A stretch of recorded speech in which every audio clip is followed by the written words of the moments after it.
Salam satu Malaysia, saya Josim dan kita teruskan dengan Best 510 edisi 7 malam antara tumpuan waktu ini. Bantuan akan terus disalur kepada penduduk di Ranau dan kawasan di sekitarnya bagi memastikan kebajikan mereka terpelihara berikutan gempa bumi dan juga banjir yang telah berlaku. Menurut Perdana Menteri Datuk Seri Najib Tun Razak, bantuan itu juga termasuk membaik pulih infrastruktur yang rosak akibat bencana berkenaan. Menyatakannya dalam laman Facebook, beliau memberitahu pihak bomba telah mengaktifkan gerakan bantuan dan operasi memindahkan penduduk terjejas. Semalam penduduk di Kampung Mesilau Kudasang turut berdepan dengan banjir lumpur susulan kejadian tanah runtuh kesan daripada gempa bumi itu.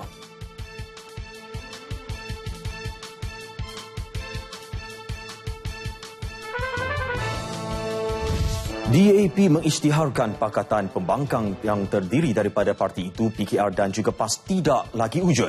Setiausaha Agung DAP Lim Kuan Ing berkata keputusan yang dibuat Muktamar PAS untuk memutuskan hubungan dengan DAP telah membunuh pakatan itu. Jawatankuasa Eksekutif Pusat DAP pada mesyuaratnya semalam mencapai kata sepakat berhubung Pakatan Pembangkang tidak lagi wujud. Ia pakatan tidak rasmi yang telah pun dibentuk pada 1 April 2008 selepas pilihan raya umum ke-12. Pada Muktamar ke-61 PAS meluluskan resolusi untuk memutuskan hubungan dengan DAP setelah DAP rasmi memutuskan hubungan dengan Presiden PAS Datuk Seri Abdul Hadi Awang.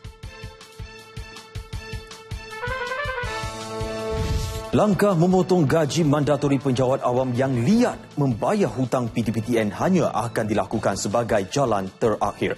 Ketua Setiausaha Negara Tan Sri Ali Hamzah berkata satu mesyuarat bersama Ketua Setiausaha setiap jabatan akan diadakan Rabu ini bagi membincangkan perkara tersebut. Kira-kira 33,000 penjawat awam termasuk penyandang pelbagai jawatan kanan dilaporkan tidak pernah langsung membayar pinjaman PTPTN mereka. Jumlah itu mewakili 12% daripada keseluruhan lebih 280,000 penjawat awam yang membuat pinjaman PTPTN.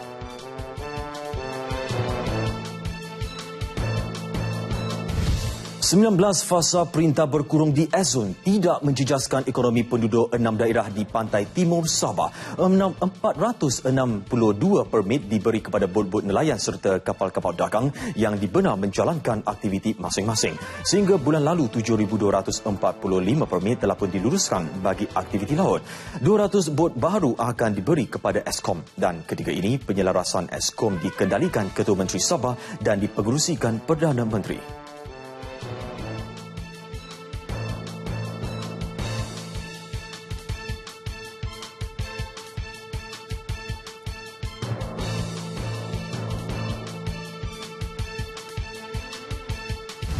Prasarana Malaysia menyasarkan jumlah penumpang sistem pengangkutan awam yang dikendalikannya mencecah 1 juta orang sehari menjelang hujung tahun ini. Menurut Pengarah Urusan Kumpulan Azmi Abdul Aziz, setakat ini purata pengguna sekitar 900,000 orang sehari.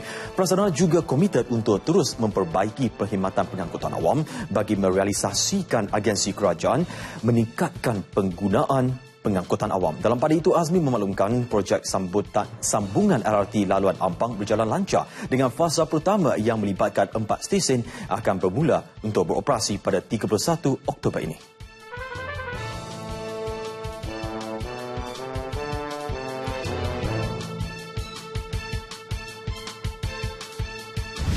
Kontingen Malaysia menambah emas ke-63 menerusi acara badminton pada hari terakhir Tamasya Sukan C di Singapura.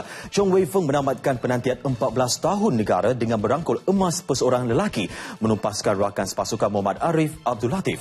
Kejayaan itu mengubat kedukaan Wei Feng yang tidak beraksi di Piala Sudirman. Anseli Emilia Alicia dan Song Fie Chu pula diberi tentangan sengit dalam acara beregu wanita sebelum menumpaskan juara pertahan Vivian Hu dan Kun Ke Wei 21-18 dan 21-13. Baiklah saudara, untuk lebih banyak lagi paparan pastikan anda ikuti Nasional 8 malam ini bersama dengan Fatih Hidayat dan juga Nur Ashikin Abdul Rahman. Kita jumpa lagi pukul 9 malam nanti. Saya Josim, salam satu Malaysia.